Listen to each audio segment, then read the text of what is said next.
Hello friends, नमस्ते, good morning. कैसे हैं आप सब? उम्मीद करती हूँ आप सब अच्छे होंगे, कुशल मंगल होंगे। तो फ्रेंड्स, स्वागत है आपका मेरे अपने चैनल सीमा नीरू व्लॉग्स में। तो फ्रेंड्स, ये मेरा नया चैनल बना है और इसमें मैं आपको डेली एक वीडियो लेकर आऊँगी जो कि हमारी लाइफ के बारे में होगा। कितना स्ट्रगल मैंने किया, मेरे हस्बैंड ने किया और सभी करते हैं। तो फ्रेंड्स, सबसे पहले आज का मैं थोड़ा सा अपने बारे में बता देती हूँ।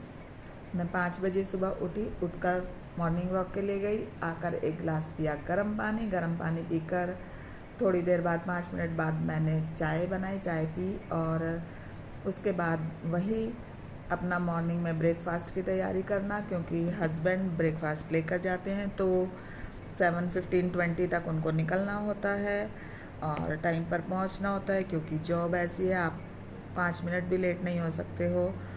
और तो आज मैंने ब्रेकफास्ट में बनाई थी आलू गोभी, और आलू गोभी की सब्ज़ी बड़ी अच्छी और टेस्टी और चटपटी बनी।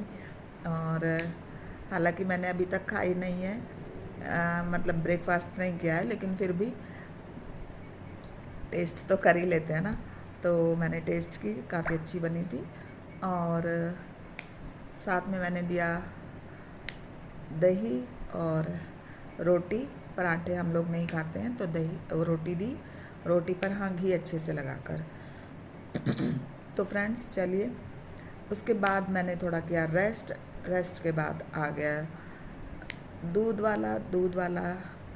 वाले की वेट करनी पड़ती है। जब तक दूध वाला नहीं आता मेरा काम भी शुरू नहीं होता है फ्रेंड्स, और नहाना धोना भी शुरू नहीं होता है, क्योंकि जैसे ही हम लोग वॉशरूम में घुसते हैं वो दूध वाला, मैडम दूध आ गया, कॉल आ जाती है, तो दूध लेने के लिए बाहर जाना होता है। तो चलिए, दूध लेकर आई 9:30 के बाद, मतलब 9 o'clock के आसपास।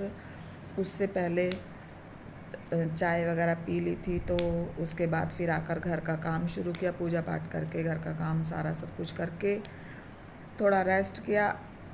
रेस्ट करने के बाद आपके सामने आ गई मैं अपना व्लॉग लेके नया, और आपको बताने कि आज पॉल्यूशन बहुत है।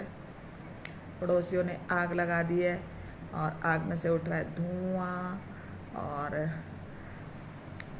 उससे हो गई है थोड़ा सा गला खराब, पूरे घर में धुआं भर गया है। तो चलिए, पड़ोसियों का ध्यान रखना चाहिए। और चलो खैर, अभी आपसे थोड़ी देर बात कर लेती हूँ, 5-7 मिनट। उसके बाद मैं लंच की तैयारी करूँगी, तब तक मेरा रेस्ट भी हो जाएगा। और फ्रेंड्स, मैं बताना चाह रही थी कि जब हमारी शादी हुई उसके बाद जैसे बच्चे छोटे छोटे हो जाते हैं, बच्चों को संभालना कितना मुश्किल हो जाता है। हम लोग फैमिली से दूर चले जाते हैं, बड़ा मुश्किल काम होता है फैमिली से दूर जाना। और जिनके साथ हम इतने साल 20-22 साल पले बड़े हुए, उनको छोड़कर, मतलब छोड़कर क्या, उनके आस पड़ोस में भी नहीं रहते, बड़ी दूर निकल जाते हैं। और जिनका बेटा हमेशा अपने पेरेंट्स के साथ रहता है, वो भी अपने बीवी बच्चों को लेकर दूर निकल जाता है, तो घर से परिवार को छोड़कर, और हमें जाना होता है क्योंकि हमारी जॉब ही ऐसी ट्रांसफ़र की होती है, तो साथ में जाना होता है। अगर नहीं जाएंगे तो खाना कौन बनाएगा? नेचुरल है, हमें ही बनाना होता है ना खाना। तो फिर बच्चों की पढ़ाई का देखना होता है।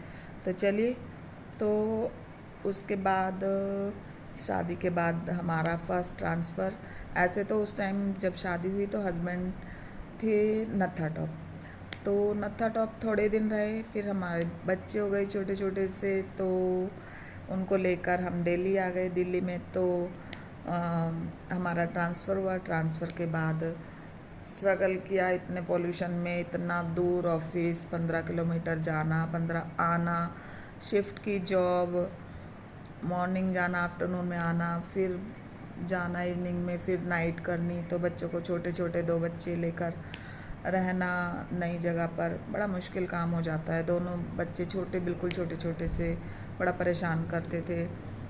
तो पड़ोसियों ने संभाल दिया बच्चों को, पड़ोसी बहुत अच्छे थे, उन्होंने रखा बच्चों को, मेरी हेल्प करते थे हमेशा। मेरे बच्चे बड़े हो गए उस टाइम, मेरी ससुराल और मेरा घर खुद का जो मायका होता है वो पास में थे, तो हो गए बच्चे बड़े। अभी वो इतने बड़े हो गए हैं कि हमारे पास नहीं रहते हैं, वो स्टडी के लिए गए हुए हैं दोनों बच्चे। तो चलिए, अब जब हम मेरे हस्बैंड का ऑफिस दूर था पहले, तो फिर हम लोग फ्लैट्स में चले गए। फ्लैट हमारा अंदर ही ऑफिस के पास ही था। अब नए नए लोगों से जान पहचान, नई नई दोस्ती करना और एक शांति वाली लाइफ जीना, ये सब कुछ हमने सीखा पहली बार फ़ौज में आकर। तो अच्छी लाइफ कटती थी और कुछ ही दिन हम लोग वहाँ पर रहे और फिर हम लोग चले गए बंगाल में। वहाँ पर क्यों गए? क्योंकि ट्रांसफ़र आ गया था। अब ट्रांसफ़र जहाँ आता है वहीं जाना होता है, आपको तो पता ही है, लाइफ ही ऐसी है। और तो हम लोग वहाँ गए और वहाँ का अलग ही टाइप का माहौल था। बंगाल का नॉन वेज ज़्यादा, वेजिटेरियन कम, वेजिटेबल्स तो ना के बराबर मिलती थी, लेकिन जो भी मिलती थी कहीं गाँव से आती होंगी, गाँव से सब्जियाँ। टेस्ट अच्छा होता था क्योंकि लोकल सब्जी थी। और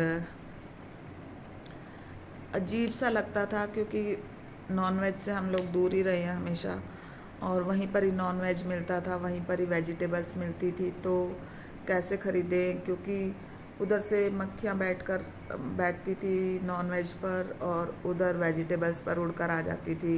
एक अजीब सी फीलिंग होती थी कि ऐसे कैसे, लेकिन फिर धीरे धीरे आदत पड़ जाती है। तो हमने उधर भी काटा टाइम जैसे तैसे करके। और फ्रेंड्स, कभी कभी कुछ ऐसी घटनाएं घट जाती है क्योंकि फ़ौजी आदमी हैं, दूर रहते हैं परिवार से, कब क्या हो जाए कुछ नहीं पता चलता। तो इसी तरीके से हमने कई ऐसे फ़ौजियों को देखा जो अपनी फैमिली से दूर थे, और मेरी लाइफ में शायद ऐसे फ़र्स्ट टाइम था जो मैं ऐसे कंटिन्यू देखती जा रही थी। मुझे बड़ा डर सा और अजीब सा लगता था कि क्यों यहाँ, क्योंकि एक तो पानी सूट नहीं करता, कई जगह होती है कि पानी सूट नहीं करता, और बंगाल का पानी तो वैसे भी इतना रेड कलर का आता है ना, आप फ़िल्टर भी यूज़ करोगे तो वो एक ही दिन में ख़राब, 2 दिन में ही ख़राब हो जाता है फ़िल्टर भी, इतना रेड कलर का पानी आता है। और मतलब वो पानी भी अच्छा नहीं, लोगों को मतलब प्रॉब्लम होती थी पानी से, खाने पीने की प्रॉब्लम, कुछ फैमिलीज़ की पर्सनल प्रॉब्लम हो जाती हैं। तो मैं वहाँ पर लगभग 4 साल रही और 4 साल में मैंने देखा कि मतलब हमारे साथ कई लोग जो मतलब कम से कम 4-5 से भी ज़्यादा लोग जो हमारा साथ छोड़कर जा चुके थे। और एक अजीब सा लगता था क्योंकि फैमिलीज़ उनके साथ नहीं होती, उनको जब उनके पास ये खबर पहुंचती है तब तक बहुत टाइम हो चुका होता है, आने में भी टाइम लगता है।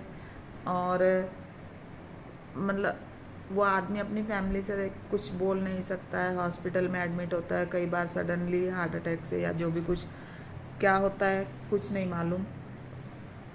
तो इतनी एक डरावनी लाइफ बन गई थी ना, बहुत ज़्यादा। कुछ ऐसे देखे कि फ़ाइटर प्लेन क्रैश हो जाते हैं और हम मतलब उड़ते हुए देखते हैं उनको, फ़ाइटर प्लेन को, और थोड़ी दूर जाकर मतलब कभी कभी ऐसा न्यूज़ आ जाती है कि अभी वो क्रैश हो गया है प्लेन। तो एक अजीब सी ज़िंदगी है, अच्छी है, रिस्पेक्टेड जॉब है, पर डर लगता था। अभी आदत सी बन गई है।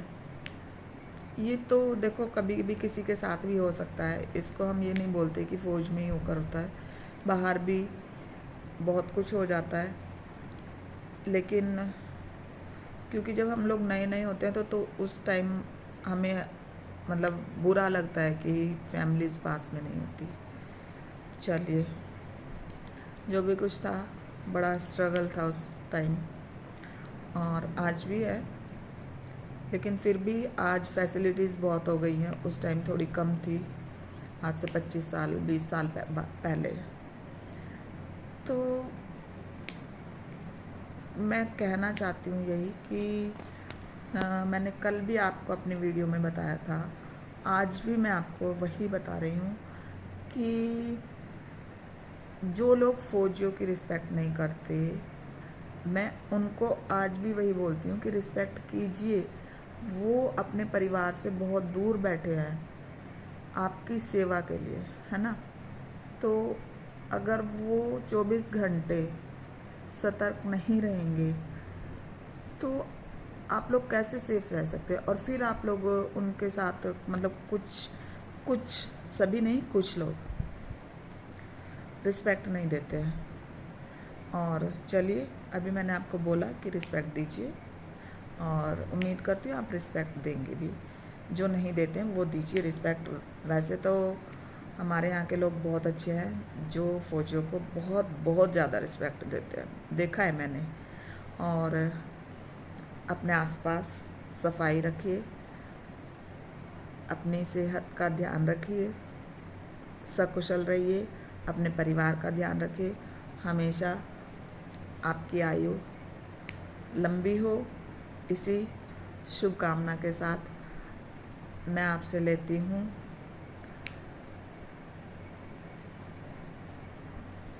इजाज़त, और कल फिर मिलती हूँ। और हाँ, पड़ोसियों को परेशान नहीं करना कभी भी, ठीक है। चलिए, चलते हैं, बाय।